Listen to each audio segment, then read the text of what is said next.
The double-edged sword of structural power. Good morning? Look at this. This isn't just a diagram. This is a map to the human soul. It's a secret language that has been whispered for centuries, from campfire stories to Hollywood blockbusters. This is a visual representation of Vladimir Propp's 31 functions of the folktale. It's a language that speaks of villains, heroes, quests, and rewards. It's the DNA of a story. We've explored the work of Propp and Bremond, and we began to see the incredible power of these analytical tools. We saw how they break a story down into its most basic components, revealing the clockwork behind the magic. We saw that every hero's journey, from Beowulf to Neo in the Matrix, can be traced back to the same fundamental blueprint. But today, we're going deeper. We're stepping into the real world. While these theories were designed as analytical tools, their application in media creation and analysis is what we will explore. We're going to examine where analysis and ethics correspond, diverge, and neutralize each other. A tool is just a tool. This is the double-edged sword of structural efficiency. A narrative can be structurally perfect and ethically neutral at the same time. The patterns of Propp's functions and Bremond's sequences can be used to construct a story. A structural analysis can correspond to, diverge from, or be neutral to ethics without any problems with narrative coherence. The mathematical patterns that define the syntagmatic sequence of events do not require a moral compass. So the question we will address today is why we consider the ethical implications when they are not fundamental to narrative analysis itself. We are not looking for activism or therapy here, simply analysis. The ethical dimension of a narrative is only one part of a greater whole, not the most fundamental part of it. To illustrate, consider narrative as a form of syntax. Just as a sentence has a subject, a verb, and an object, a narrative has a departure, a struggle, and a resolution. The sentence, "The knight defeated the dragon," has a clear and coherent syntactic structure. A different sentence, "The thief stole the hero's reward," is also syntactically sound. One may be considered ethically positive, the other negative. The structure itself is neutral. It is the content applied to that structure that carries ethical weight. The tool's efficiency is a matter of formal analysis. Did the narrative function? Not a matter of ethical content. Propp's formal method is an empirical exercise in understanding the morphology of narrative, not its moral content. 2. The illusion of universalism. For a long time, Propp's theories were seen as a kind of universal key that could unlock every narrative ever created. And in a sense, they are. But a key is only useful if you're trying to open the right lock. Propp defended his method by citing the importance of empirical and formal analysis, a view we should treat as an ethically neutral and correct argument. His framework, when understood correctly, is a powerful tool for analyzing the syntagmatic sequence of events. The most common criticism of Propp is that his framework doesn't fit non-Western narratives. And that's true if you're trying to use it as a rigid checklist. But if we encounter a narrative that doesn't fit Propp's functions, it typically means one of two things. Either there may be new functions that we haven't mapped yet, or we're misapplying them to different levels beyond the syntagmatic sequence of events. Take, for example, non-linear storytelling. In some indigenous traditions, narratives aren't about a hero leaving home, fighting a villain, and returning victorious. They're cyclical, multi-perspectival, and they emphasize connection over progression. They're about the ebb and flow of the world, about the unbreakable bond between the people and the land. Propp's functions can be used to explore them at the correct level of narrative analysis. We can ask, what is the equivalent of lack here? Is it a lack of resources, or a lack of harmony with the land? We can find the donor in the wisdom passed down through generations. These functions don't prove the narrative is a failure. They prove our understanding of its complexity is flawed. A concrete example of this can be found in the Epic of Gilgamesh. While an ancient epic, its structure is often considered different from the traditional hero's journey. However, a formal analysis using Propp's model reveals a powerful syntagmatic sequence. The initial lack is Gilgamesh's arrogance and the absence of a true equal. The villain is Humbaba, and the donor is the goddess Ninsun who grants Enkidu. The struggle is Gilgamesh's quest to destroy Humbaba and then his grief over Enkidu's death. This leads to a second lack, the absence of immortality. This shows how a formal, empirical approach reveals consistent structural patterns across diverse mythologies without imposing a value judgment. Now, Propp and Bremond offers even greater flexibility. His focus on choice and process, the potentiality process-result loop, can better accommodate these diverse forms. His framework isn't about a single line of events, but about a web of decisions. It asks, what are the possible paths? What are the choices being made at each stage?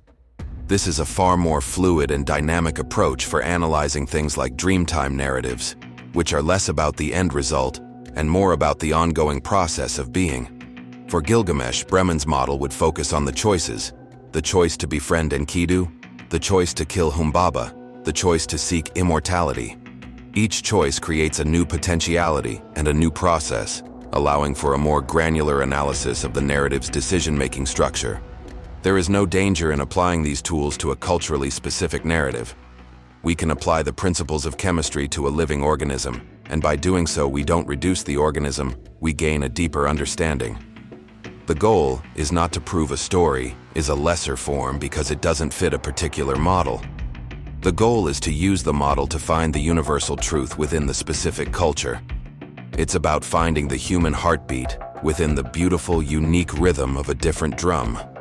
And when we do that, we find not a reduction, but a revelation. 3. The gamification of your life, addiction and reward cycles. Game designers are the grandmasters of structural application. They don't just build worlds, they build psychological machines. They have taken the fundamental principles of narrative structure and applied them to maximize your engagement and, in many cases, to appeal to your most basic human instincts for reward and progression. Think back to Bremond's simple yet powerful loop: potentiality, process, result. In a folk tale, this looks like a prince hears about a princess, potentiality, he goes on a quest, process, and he marries her, result. It's a clean, satisfying loop.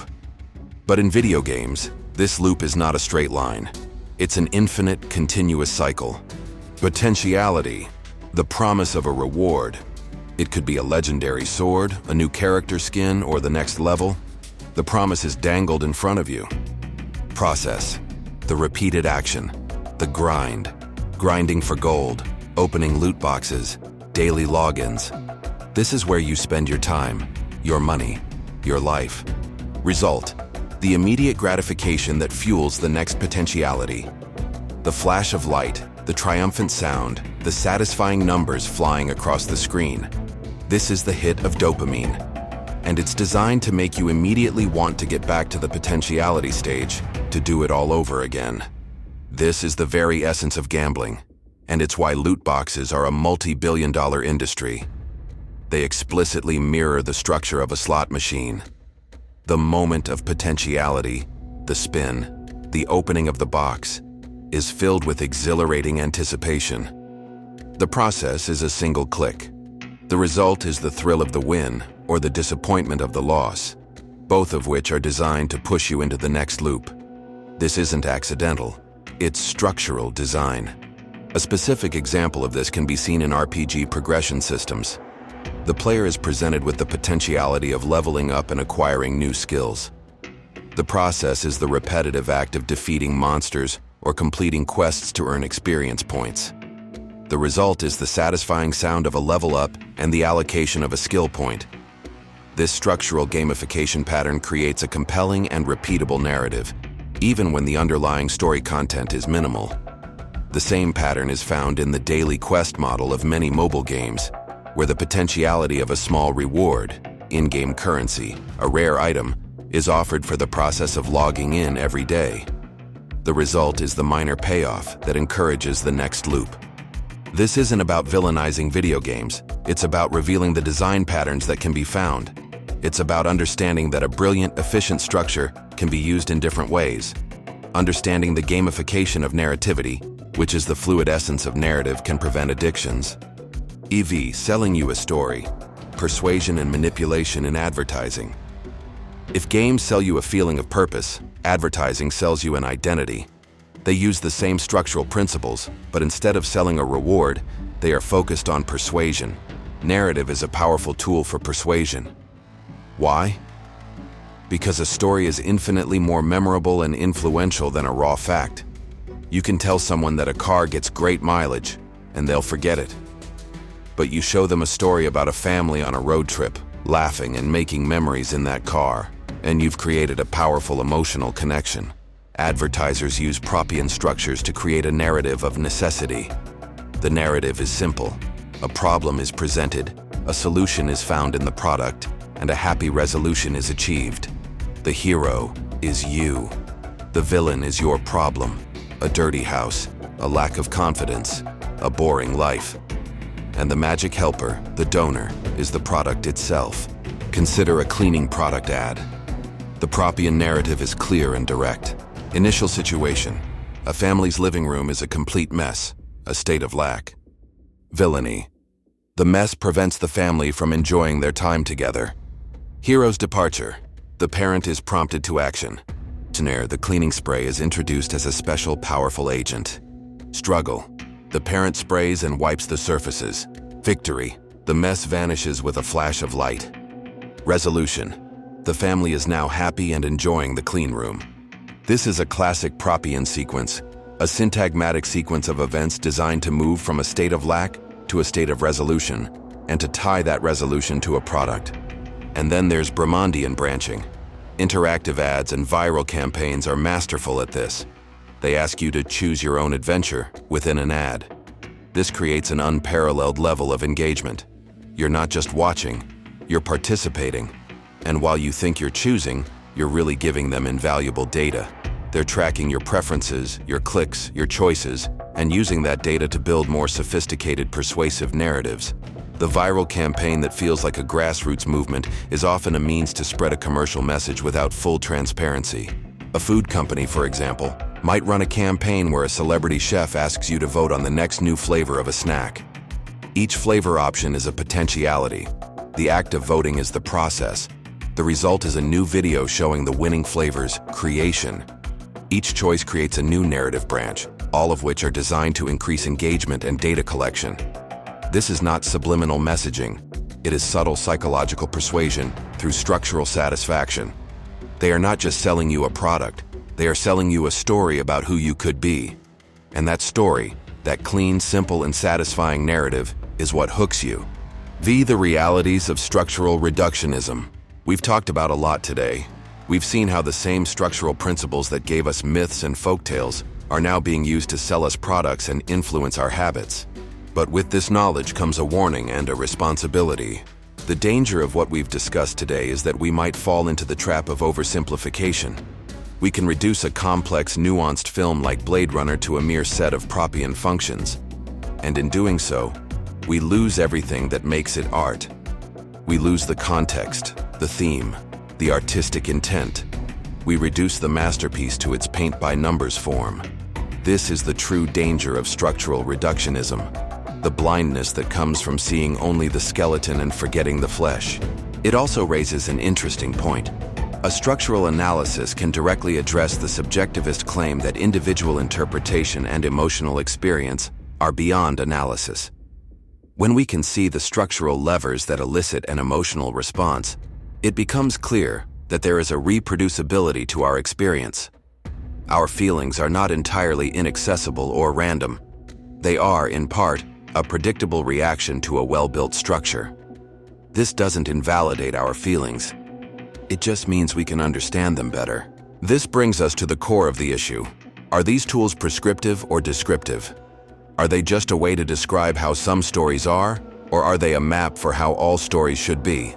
The risk is that we, as creators and analysts, start using them prescriptively. We start to believe that if we follow the rules of the tool, we will automatically create something good. An aspiring filmmaker might use Propp's model as a checklist, ensuring every function is present in their screenplay. While this may result in a coherent plot, it can also lead to a sterile, unoriginal story that lacks the artistic complexity of a work that innovates on, or even subverts, the underlying structure.